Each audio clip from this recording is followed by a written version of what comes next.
March 8, 1945.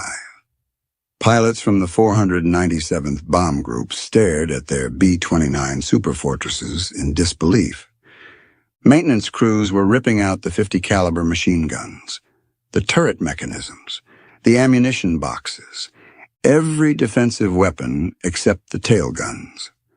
The sound of steel scraping across tarmac echoed through the night as 6,000 pounds of firepower was dragged away from each aircraft.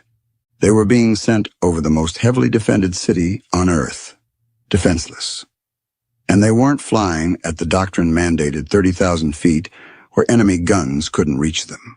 They were going in at 5,000, low enough to see individual buildings, low enough to be hit by small arms fire. Their commander, Major General Curtis LeMay, had abandoned every rule in the manual. The Air Force brass called him insane. The crews thought it was a suicide mission. If he was wrong, he wouldn't just be court-martialed. He would be the man who signed the death warrants of 3,000 airmen in a single night. This wasn't just a tactical shift. It was a $3 billion gamble with the most expensive weapon in human history. And the clock was ticking.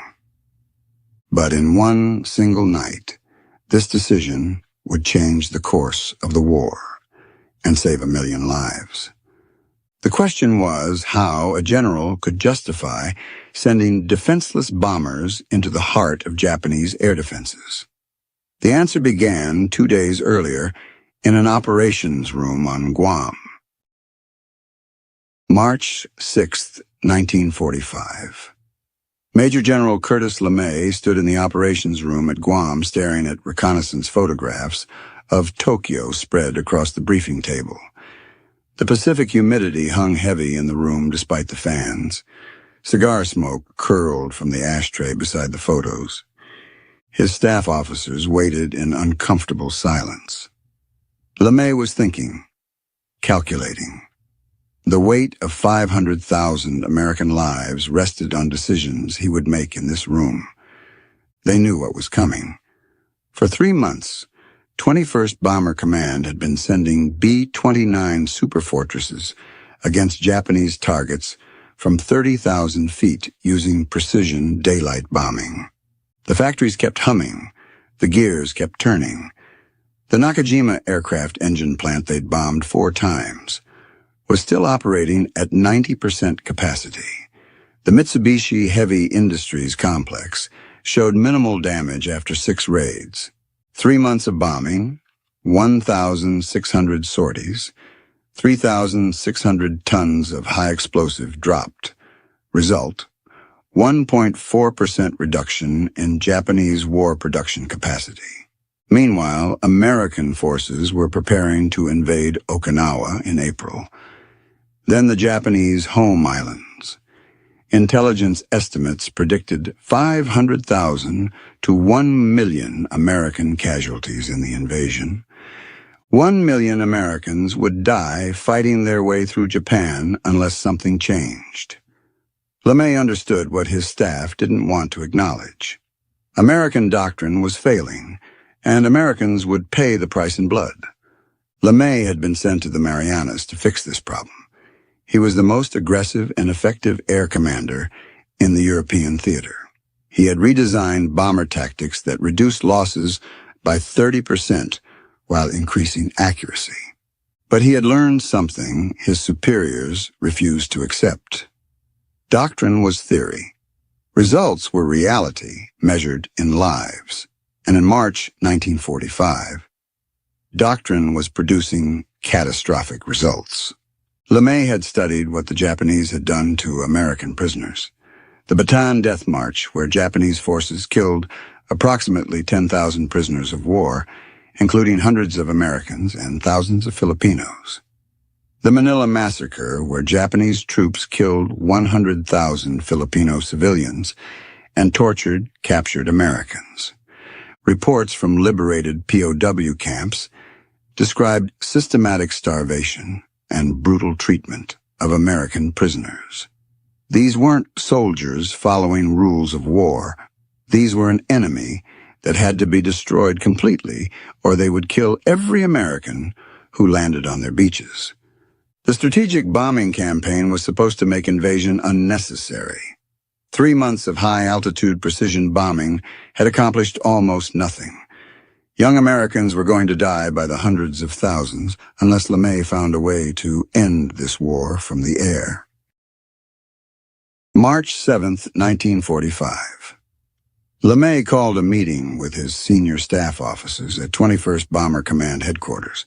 What he proposed in that room would save hundreds of thousands of American lives. We're going to strip the guns from the B-29s. All defensive armament except the tail guns. Silence. His operations officer thought he had misheard. "Sir, strip the guns?" LeMay continued without acknowledging the reaction. "We're going to fly at 5,000 to 7,000 feet instead of 30,000 feet. We're going to bomb at night instead of daylight. And we're going to use incendiary bombs instead of high explosive.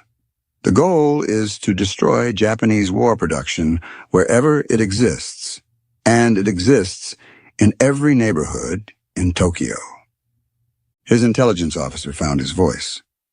"Sir, flying at low altitude will expose the aircraft to every anti-aircraft gun in Tokyo. We'll lose half the force." LeMay had anticipated this objection. He had spent 2 weeks analyzing Japanese air defense capabilities. The data told a different story than conventional wisdom suggested. Japanese fighter forces were depleted. American raids had destroyed 60% of defending aircraft. Their heavy flak guns were designed for bombers at 20,000 to 30,000 feet, not 5,000 feet. And night operations would severely degrade Japanese defensive effectiveness. Most fighters and anti-aircraft batteries relied on visual targeting. LeMay explained this analysis to his staff. The response was skepticism. These were experienced officers who understood air combat doctrine. Everything LeMay was proposing violated fundamental principles. Remove defensive guns, and you remove the ability to defend against fighter attacks. Fly at low altitude, and you make the aircraft vulnerable to every weapon the enemy possesses. His operations officer raised the inevitable question. "Sir, this means targeting residential areas. Washington is going to have serious problems with calling this precision bombing of military targets." LeMay's response revealed why he had been sent to command 21st Bomber Command. Tokyo is a military target. Intelligence reports confirm that Japanese war production is dispersed across thousands of small workshops in residential neighborhoods. Japanese families are manufacturing aircraft components, artillery shells, and rifle parts in their homes. The entire civilian population is engaged in war production. There is no such thing as a non-military target in Tokyo. This wasn't an exaggeration. Japanese industrial mobilization in 1945 had moved approximately 40% of war production into dispersed cottage industries. Families worked in their homes, manufacturing precision parts for aircraft engines and weapons. You can't precision bomb a workshop that's in someone's living room. They're 20 feet wide, scattered across 100 square miles of city. The only way to destroy Japanese war production is to burn down the neighborhoods where that production is happening. LeMay understood what he was proposing. Families would die. Children would burn. There was no way to separate military targets from civilian populations when the military targets were inside civilian homes. He had calculated the cost on both sides. 100,000 Japanese civilians dead in firestorms, or 500,000 Americans dead on invasion beaches. LeMay laid out the strategic reality his staff didn't want to acknowledge. The regime that had shown no mercy at Bataan would fight to the death and take every American they could with them. The choice was clear. Burn down Japanese war production now and end the war from the air, or send soldiers to invade those islands and watch them die by the hundreds of thousands. LeMay's staff understood the calculation. This wasn't about following doctrine. This was about choosing which population would pay the price in blood. LeMay had concluded that following the manual was producing casualties. He would abandon the high-altitude playbook to bring the troops home alive, and if Air Force brass called him insane for it, he'd prove them wrong with results. The decision to strip the guns wasn't arbitrary. LeMay had done the mathematics.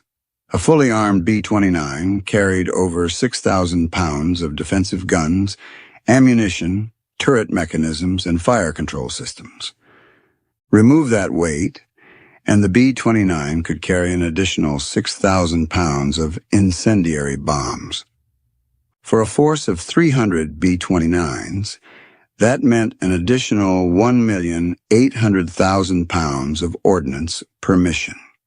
That extra payload would determine whether the attack succeeded or failed.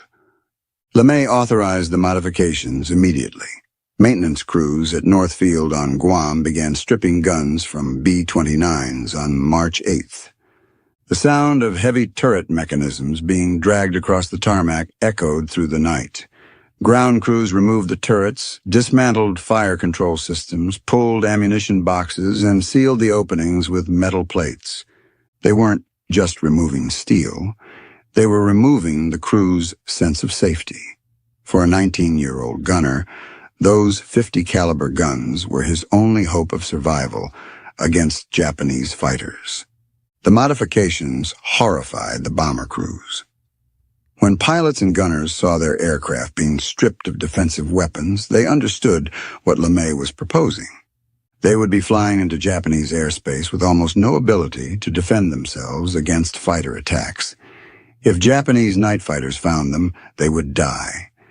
B-29 gunners with the 497th Bomb Group later described the crew reaction. "We thought LeMay had lost his mind. Taking the guns off made us sitting ducks." LeMay wanted to fly the lead aircraft himself. His staff argued fiercely against it. Theater commanders didn't fly combat missions. He was too valuable to risk capture. But LeMay made sure every crew member knew he had wanted to fly with them. That knowledge affected their confidence more than any briefing could. March 9th, 1945, 2 p.m.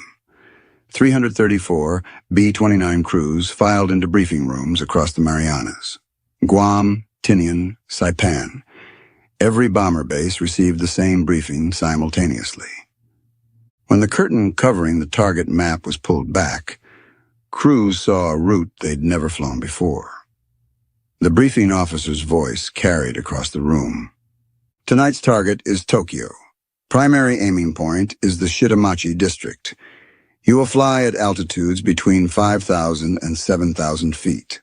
Bomb load is M69 incendiary clusters. Defensive armament has been removed from all aircraft except tail guns." The room erupted. Crews shouted questions simultaneously. 5,000 feet? Without guns? At night? The briefing officer waited for silence. General LeMay wanted to personally lead the mission in the command aircraft.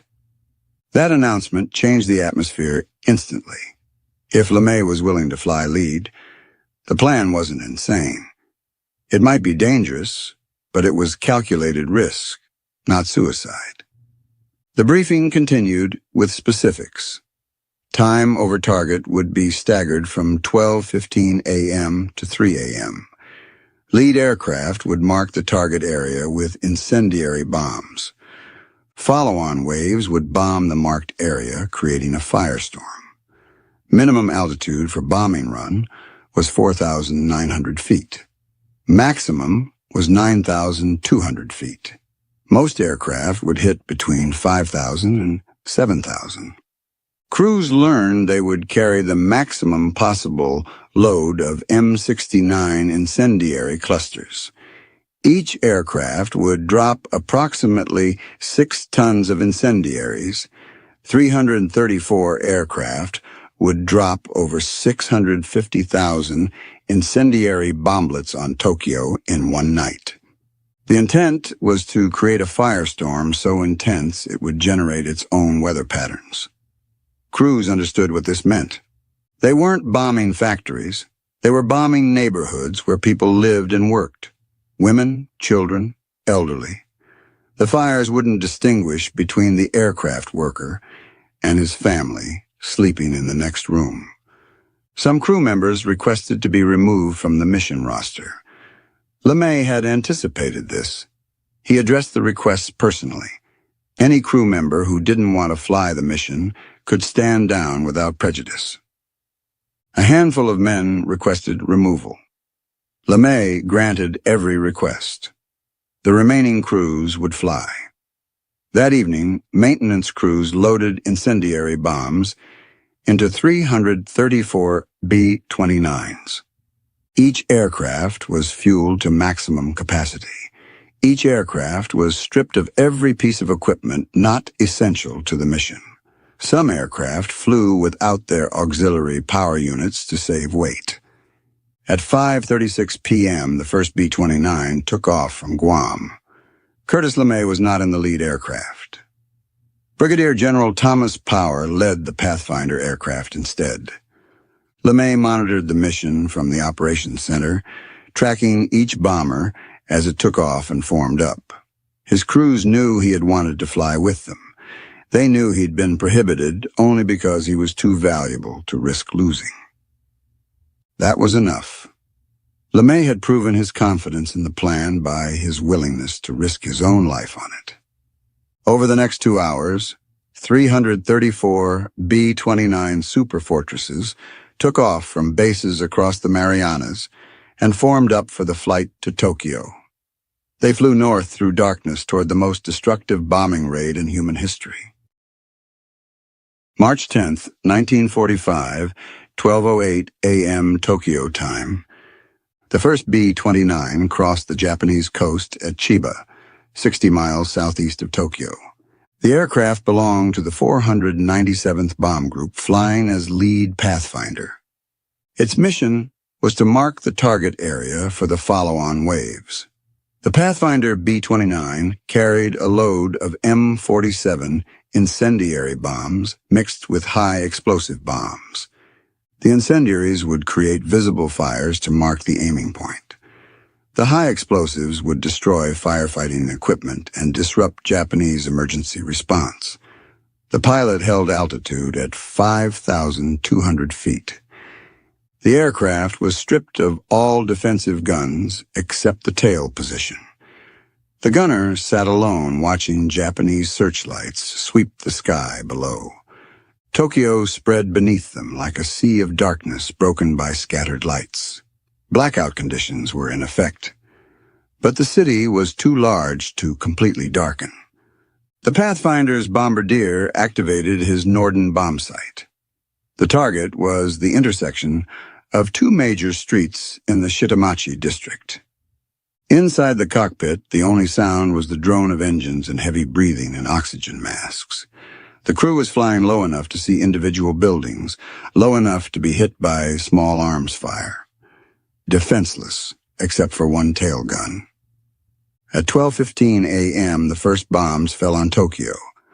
M47 incendiaries hit residential blocks and exploded in clusters of white fire. High explosive bombs detonated seconds later, throwing debris and destroying water mains. Within minutes, the target area was marked by a growing pattern of fires. The second Pathfinder arrived at 12:17 and dropped its load 300 yards north of the first. The third arrived at 12:20 and marked the southern edge of the target zone. By 12:30 a.m., the Pathfinders had created a crosshair pattern of fires approximately 1 mile across. Japanese air raid sirens wailed across Tokyo. Civilians who had experienced previous high-altitude raids moved to air raid shelters. But this raid was different. The bombers were low enough that people on the ground could hear the engines clearly. The sound was terrifying. 18 Wright R-3350 engines per aircraft producing a distinctive deep roar. 334 aircraft meant over 6,000 engines approaching Tokyo. The sound built into a continuous thunder that lasted for hours. Japanese anti-aircraft batteries opened fire on the Pathfinders. Heavy flak burst at altitudes between 15,000 and 25,000 feet, well above the B-29s. Light anti-aircraft fire was more accurate, but less intense than American crews had expected. The Pathfinders completed their runs and turned east toward Guam. Behind them, the main force was arriving. At 12:45 a.m., the first wave of 100 B-29s reached Tokyo and began their bombing runs. The M69 incendiary clusters began falling across the Shitamachi district at 12:50 a.m. Each cluster broke open at 2,000 feet altitude, releasing 38 individual bomblets. The bomblets tumbled through darkness, trailing white phosphorus smoke. On impact, they ignited. Jellied gasoline burned at 2,000 degrees Fahrenheit, hot enough to melt steel. Within minutes, thousands of fires were burning across several square miles. As more B-29s arrived and dropped their loads, the fires combined into a massive conflagration, a moving wall of fire driven by hurricane-force winds. At 1:30 a.m., surface winds around the fire zone exceeded 60 miles per hour. The firestorm was creating its own weather system, drawing in oxygen that fed the fires. B-29s continued arriving every few minutes. Crews at altitude could see the fires clearly from 40 miles away. The target area glowed orange and red, visible through the darkness. Pilots reported thermal updrafts so powerful they lifted B-29s hundreds of feet despite full-down elevator. The heat was a living thing. Crews at 7,000 feet could smell it through their oxygen masks. Burnt oil, scorched wood, the metallic tang of jellied gasoline. The conflagration was breathing, inhaling oxygen from miles around, and exhaling superheated air that tossed 65-ton bombers like paper. Some bombardiers reported difficulty seeing their aiming points through smoke. They dropped their loads based on position relative to visible landmarks around the fire zone. By 2 a.m., the conflagration covered approximately 15 square miles. The temperature at ground level exceeded 2,000 degrees. Everything in that district burned. Wood, steel, concrete. The human cost was staggering. 100,000 people perished in a single night. The conflagration consumed the city's oxygen, rendering shelters useless, and turning streets into impassable corridors of fire. Entire families were lost in those 6 hours. The disaster destroyed not just Tokyo's industrial capacity, but thousands of homes where families lived and worked. LeMay had calculated this cost. He had decided it was necessary to prevent something worse. At 2:30 a.m., the last wave of B-29s approached Tokyo. These crews had been flying for 7 hours. They expected to find anti-aircraft fire and searchlights. Instead, they found a burning wasteland visible from 100 miles away. Pilots from the 500th Bomb Group later described the site. We could see Tokyo burning before we reached the Japanese coast. The entire city looked like it was on fire. When we got closer, we could see that half the city actually was on fire.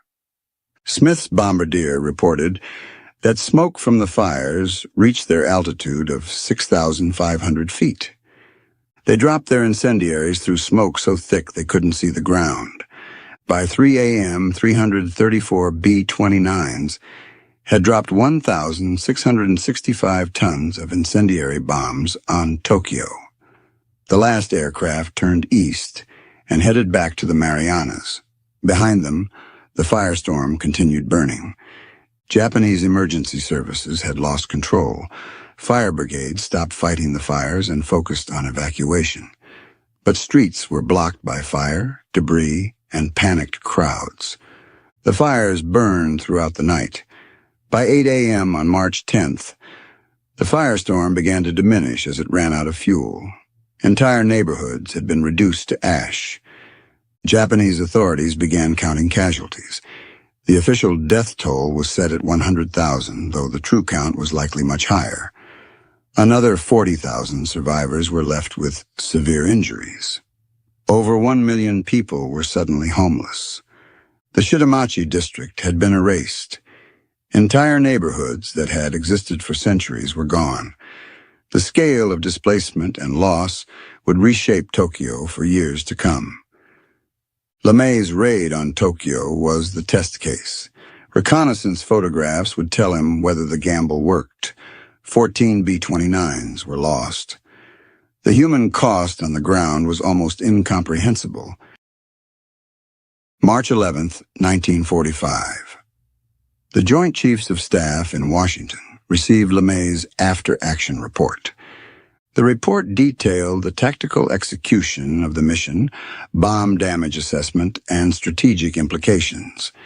General Henry Hap Arnold, commanding general of the Army Air Forces, read the report and immediately understood what LeMay had accomplished. Months of high-altitude bombing had barely scratched Japanese production.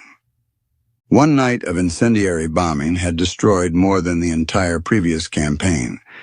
That was a 13-fold increase in effectiveness. Arnold faced a decision.